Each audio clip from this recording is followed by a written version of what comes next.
Hello everyone, I am Sergio Maldonado and this is Masters of Privacy, a set of interviews covering the intersection of marketing, data, privacy and technology with a clear goal in mind, which is redefining the relationship between people, brands and media around transparency and control. Which is to say, we're aiming for real customer centricity, or if you will, human centricity. We regularly talk to DPOs, CMOs, CDOs, and whoever else we find interesting and able to share valuable insights. So we hope you like it. Please do reach out if you have any ideas on future topics or speakers.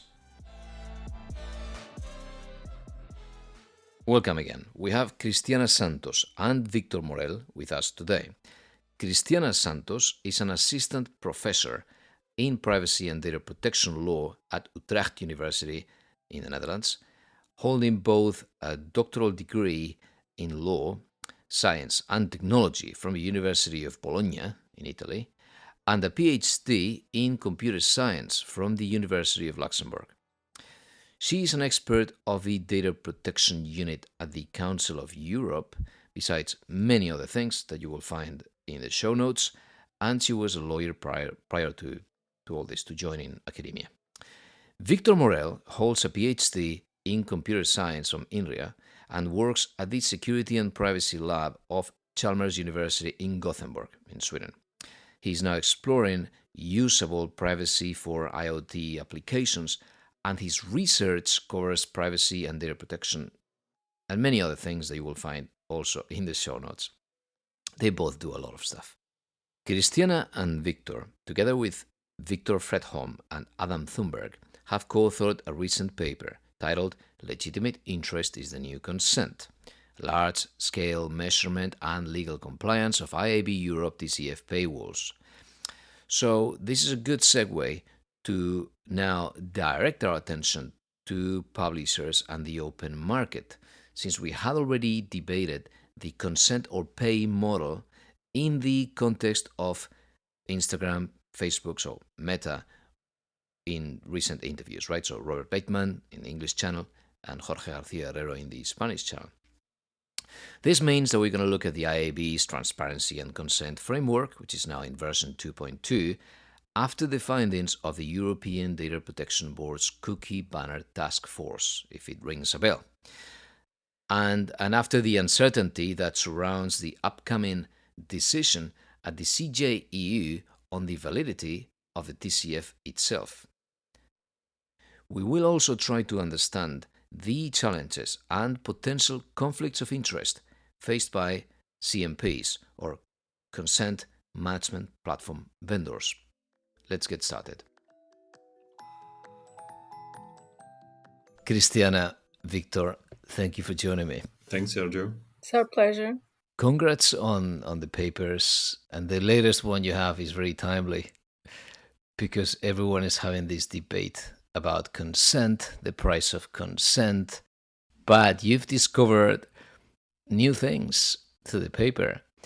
Which are the insights that most surprised you? I can start and then Victor can add. As an assistant professor in the School of Law of Utrecht University, I teach tracking. But in order to understand a little bit more about the legal violations of online tracking, it's important then to exchange with computer scientists like Victor to make more experiments and to go deeper into how these technologies work. And so last year, our story starts already last year when we started our work on cookie paywalls, right? And so last year we understood that most websites that deploy cookie paywalls are actually IAB TCF-based. And then Victor made some nice discoveries regarding these cookie paywalls, and we know that the IAB TCF now is being very scrutinized, right? So today, the IAB TCF is being analyzed at the highest court of Europe, in the Court of Justice of the EU. So our paper has gained this very big momentum, especially because of cookie paywalls, right? So websites deploying cookie paywalls are IAB TCF based. And one of the discoveries is that, let's start with the first one. There is some complicated understanding at EU level about whether cookie paywalls are lawful or not. And even if we have 28 data protection authorities, only 4 brought to their position. And these positions, right, these opinions on the lawfulness of the TCF, on the lawfulness of cookie paywalls, are not in harmonization whatsoever. So, for example, the German says, even if the guidelines are very prone to the understanding that cookie paywalls might be lawful in certain situations, afterwards the German decision said, well, pay or okay model might not be legal at all. This was a decision, very recent one, for an online newspaper. Then the Spanish DPA says, yes, cookie paywalls are indeed lawful if the users are informed of it and if there are alternatives that are offered, right? And then the French Data Protection Authority, already with its guidelines from last year, says, well, paywalls can be lawful, but under certain evaluative criteria. If the price is fair, if there is a fair remuneration for publishers, and if there is a real and fair alternative. So it's a little bit dubious regarding these criteria. And then the Austrian Data Protection Authority also has some dubious position, not very clear. So yes, paywalls are admissible, but users must have the possibility to say yes.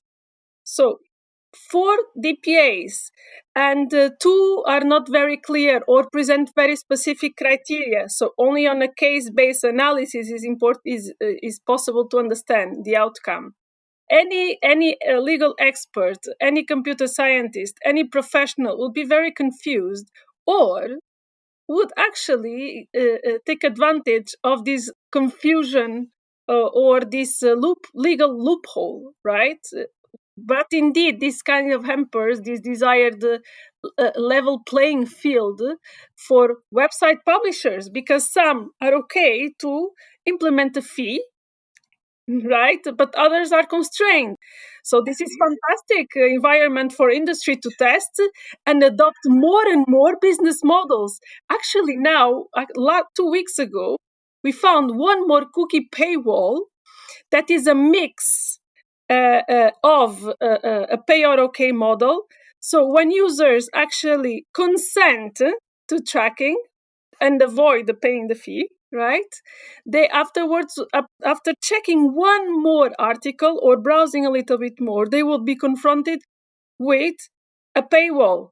So a request to pay, to subscribe, to have full access to the website and not be tracked. So it's fantastic. So, first, we had a debate last week about this, but maybe your opinion first. Do you think it is lawful? Do you think this is free consent? That is a very nice question.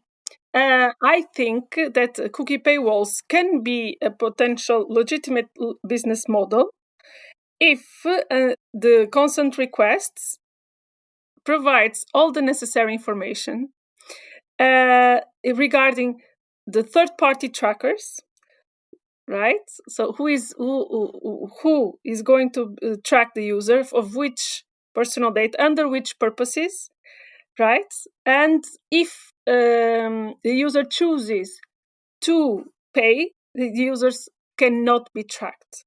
So under very concrete circumstances, a cookie paywall model could become lawful, which it's not the case at the very moment, especially when when consumers face a cookie paywall, it's this request of the first layer is already full of manipulative practices in terms of colors, in terms of nudging the user to consent and not to pay, and the other way around. So it's very complicated, and a big effort needs to be done until we could say cookie paywalls are indeed legitimate. But we know websites need to provide for themselves, right? But as of today, no. Okay, so your opinion is actually quite business friendly, I'll say. If the consent request is freely given, indeed, if it obeys to the legal requirements for consent, and if the user, if pays, is not tracked, which is not happening at the moment. Since also according, in this case, according to your paper, or according to the CEO of Content Pass, I believe, I think I remember that 99 point something percent of people do consent instead of paying, then there is plenty of room to ask them properly. So that if you are going to be using advertising, then why go for dark patterns or something really simple and convenient when you can do it properly? Victor, maybe let's see what you think. What's your opinion on that? As Chris pointed out, this legal uncertainty is actually just room for new business models, and so new business practices are created without the law having a word to say in it, and it's not necessarily for the best. I would say I understand that newspapers need to make a living, and that this relying on advertising is not necessarily a great situation. But I'm not convinced that this model is actually a healthier one for them either. Like indeed, Content Past CEO was like mentioning that most people will actually never pay for accessing the website. So it seems that it's more of an illusion than anything else. It's more like a pretense that they want to comply with the law, but they're not exactly switching business model.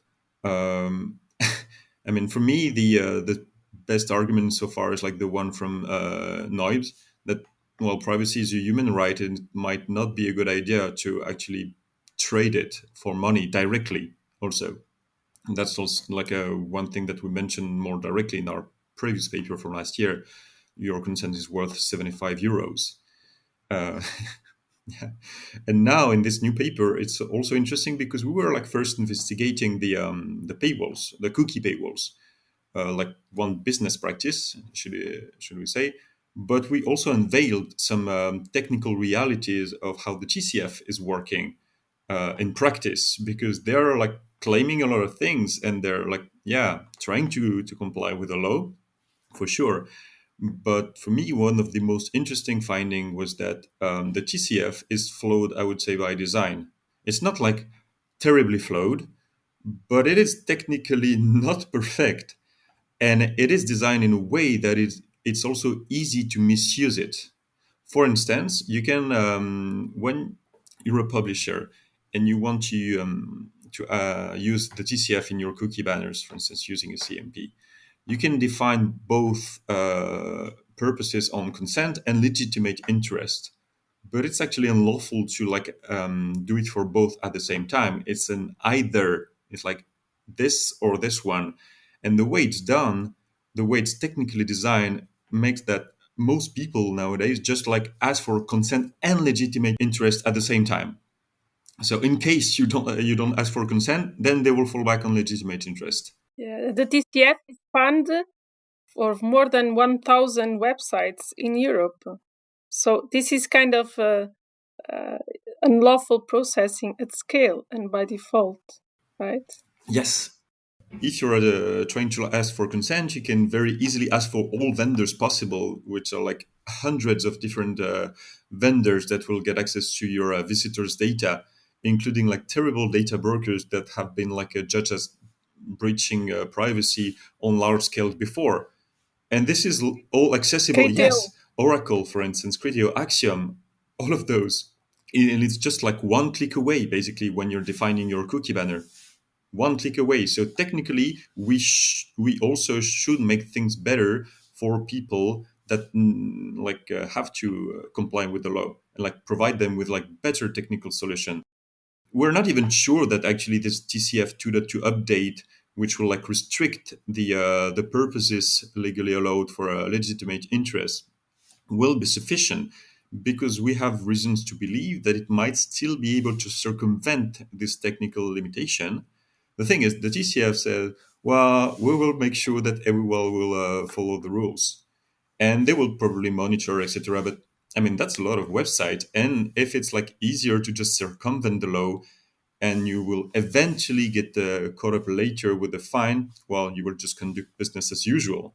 I mean, the TCF has this CMP compliance plan, but as of today, and we have a paper that confirms it, CMPs have a lot of leverage regarding the user interface, and CMPs actually sell additional services to publishers, like scanning services, which actually manipulate publishers. Even when a website is empty, the scanner report brings there is a cookie here, so you need to provide a privacy policy.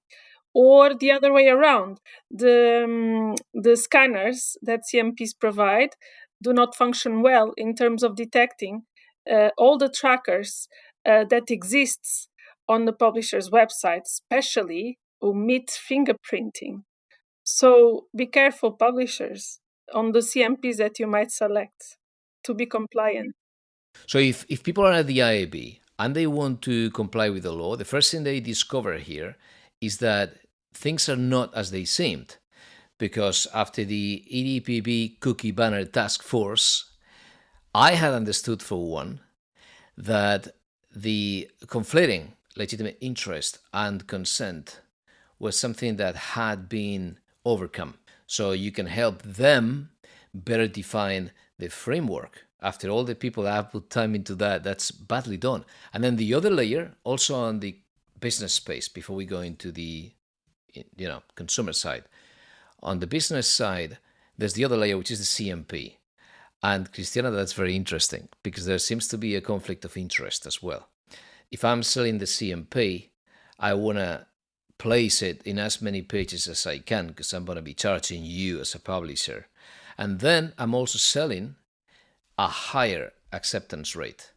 So I am motivated to use dark patterns because that's my selling point, isn't it? So in our former work with my computer scientists colleagues at INRIA, we discovered that CMPs do not store the choice that the users made. So if users rejected consent, this choice was not communicated upstream to the vendors. And so the signals would be different, right?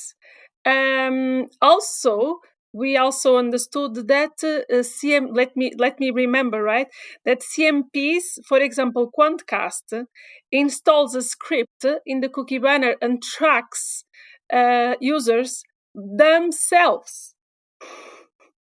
Yes, and actually this was fantastic to know because 1 month later this cookie was not there. So publishers are not aware when CMPs are tracking by their own or not. They can put and take out their own trackers as they want. This was the case of Quantcast, right? On another paper, we discovered that the consent, the user's preferences, right, are stored before even the user makes a choice to reject, to accept. We analyzed before as well that some banners did not offer the option for users to refuse consent, and there were also pre-selected purposes. But this is not the overall. But it's also something that we found out in this current paper, actually, that some publishers are like going for this pay or okay solution. And if you pay, you can actually still be tracked. And you can eventually opt out, but you have to go down the settings and like click through several layers. and then you can opt out of this data collection. So sure, they're collecting less data that way, but still they are, while claiming that they won't collect any like extra personal data on you. They're still doing it. Exactly. They are still doing it today.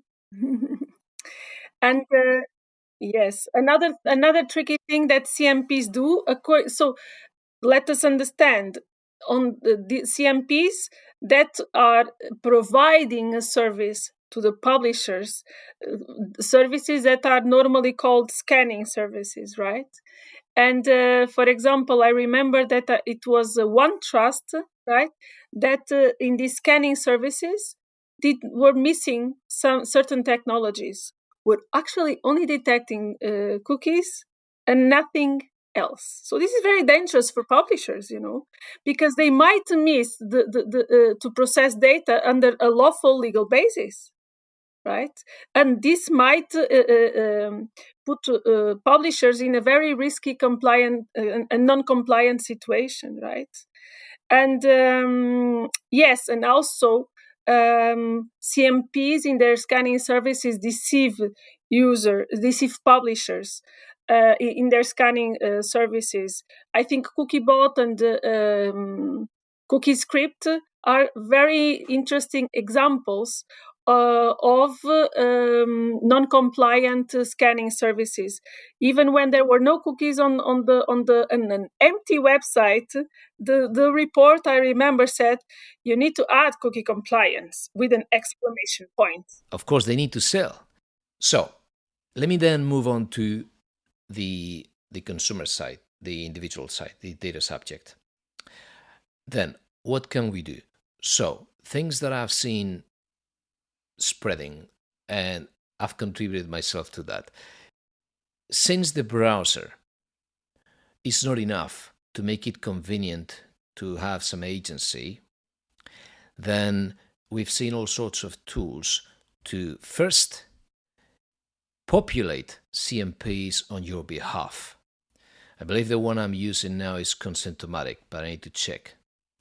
There's been other tools. Brave then has released their own tool to simply wipe them out. So then if it's an opt-in scenario, wiping them out means no, because you need to expressly say yes.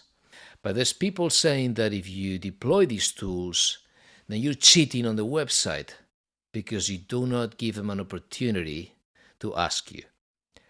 How do you see this?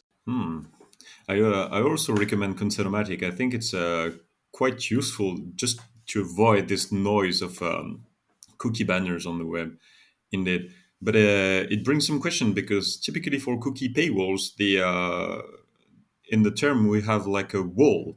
So those tools might not necessarily be able to actually go through and like just remove the paywall. And it's also like, as you say, maybe cheating. I mean, do we want to actually break the contract, although it's not necessarily a fair one? It's maybe not the best exit, let's say, to this quagmire. So it's quite a it's quite of a tricky situation.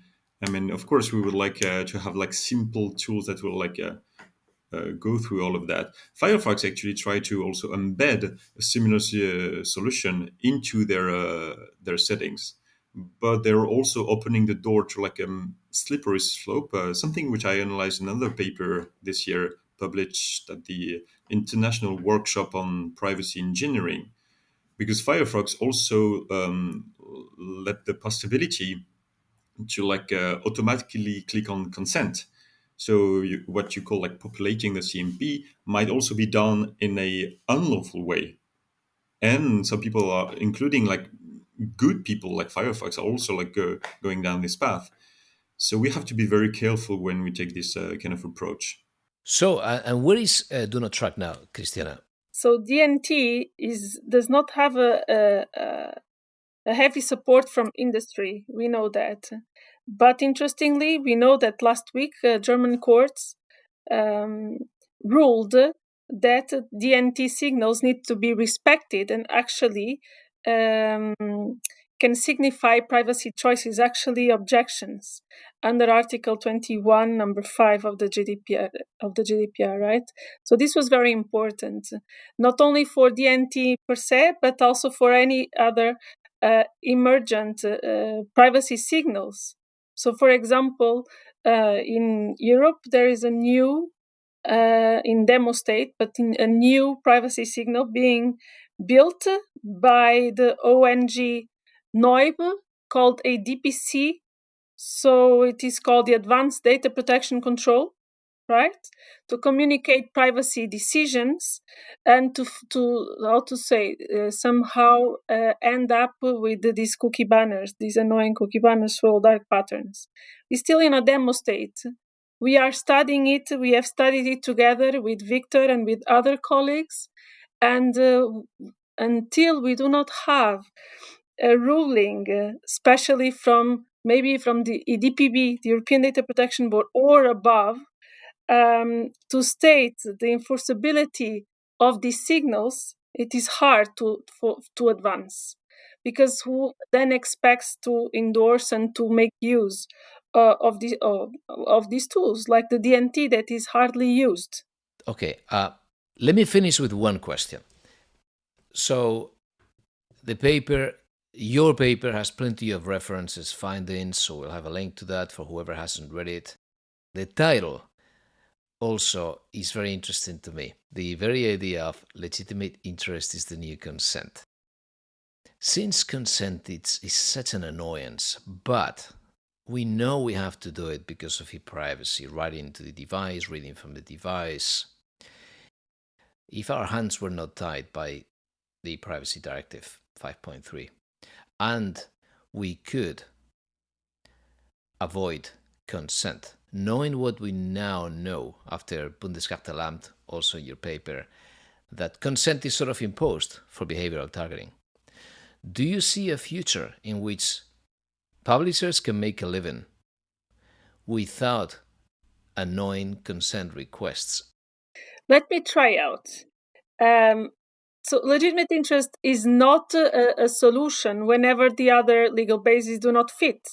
We cannot forget that this legal basis is open-ended, requires interpretation per purpose in a concrete context, right? So it's important always to understand its scope and its concrete application. But more important than that is that the legitimate interest requires a balancing test when whatever the processing is. So publishers need to understand that they might need to justify always the data collection if such processing, if such purpose overrides the data subject interests and rights. So there is always a need for a balancing decision for every sort of processing. So we cannot say that legitimate interest legal basis can be the future. Always requires this balancing decision, and only then potentially these legal bases can be used for processing. It's not a happy decision, but we cannot forget the usefulness and the dangers of these legal bases, right? Yeah. Indeed, I think it's a great comment that you had here, Christiana. And if I could complement, maybe, is that if we start to rely on another legal basis to collect data such as legitimate interest, because it's like healthier, let's say, from a democratic point of view, for instance, then we also have to dig the question of why do we need this data, and then ultimately we will have to ask why do we continue behavioral advertising, and that's, I think, the real question that we have to ask now. I'm not saying that I have an answer. Like someone asked me earlier in the year, yeah, but what kind of business model do you propose? And I'm no economist. I don't know, but I think the economists should definitely start answering this question, because it's a big one. And if we don't really address this elephant in the room, I'm not sure we can go anywhere, actually. Victor, that's fantastic. My final thought is that there is a lot to study regarding cookie paywalls. Even if there are possibilities that this business model can be lawful under very concrete circumstances, right? There is a lot to study because as of today, this model is unlawful as is. Even if users pay, they are tracked. When users consent, they consent to hundreds of companies, data brokers, data management platforms, building profiles and selling them that are feeding actually automated decision-making systems that are discriminative and that feed bias, etc. Today, this business model is not okay. There is still a lot to do. In our former paper with Victor, we understand that a cookie paywall can be presented to a user in France, and another type of cookie paywall can be presented to another user with different price. So we don't know whether this is some sort of geographic price discrimination here, you see. So we need to do much more investigation regarding cookie paywalls and also understand whether users actually would pay to other types of publishers with other types of content. In our recent paper, we understood, and Victor can confirm, that cookie paywalls go beyond news. They are now into business and to leisure content. And so, are users going to pay for the websites that they actually visit as of now? What is the willingness to pay? Right?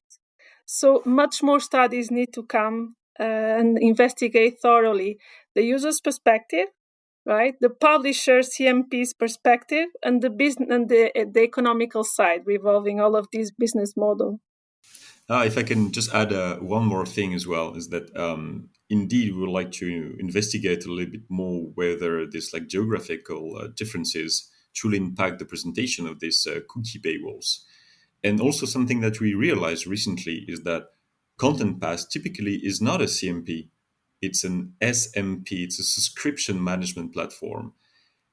And we are not sure what's its role at the moment, technically and legally, if it's like a data controller, a data processor, and like, because it's a new actor in the ad tech ecosystem as well, this like SMP. So this is also something that we would like to look at. And just a bit of advertising for us as well, maybe, is that I'm going to present the paper in Copenhagen at CCS on November 26th. So if some folks are attending the conference and the workshop WPS, please feel free to to see my presentation. We'll add a link to that for sure. Thank you and good luck with it. Thank you. Thanks a lot. Thank you.